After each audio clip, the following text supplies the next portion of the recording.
بسم اللہ الرحمن الرحیم۔ ہمارے چینل کو دیکھنے اور سننے والوں محترم بہنوں اور بھائیوں، السلام علیکم ورحمۃ اللہ وبرکاتہ۔ آج ہم جس موضوع پر بات کریں گے وہ ہے ایک بٹوا چور کا سچا واقعہ۔ کہتے ہیں کہ ایک دن ایک چور کو راستے میں ایک بٹوا ملا جس میں بہت سے پیسے تھے۔ اس بٹوے پر کوئی دعا لکھی ہوئی تھی اور ایک خانے میں بٹوے کے مالک کا نام اور پتہ بھی لکھا ہوا تھا۔ چور نے وہ بٹوا ثابت اس کے مالک کے حوالے کر دیا۔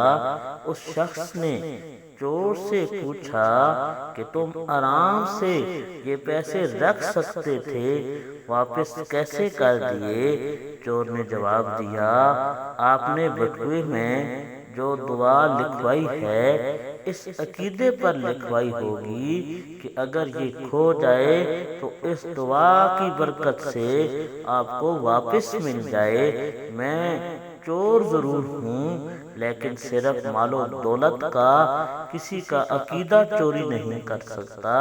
اگر میں آپ کا بٹوا واپس نہ کرتا اور آپ کا اعتقاد اس دعا پر کمزور پڑ جاتا تو تب میں آپ کے ایمان کا چور ہوتا اور یہ مال و دولت کی چوری سے 1000 گنا بڑا گناہ ہے۔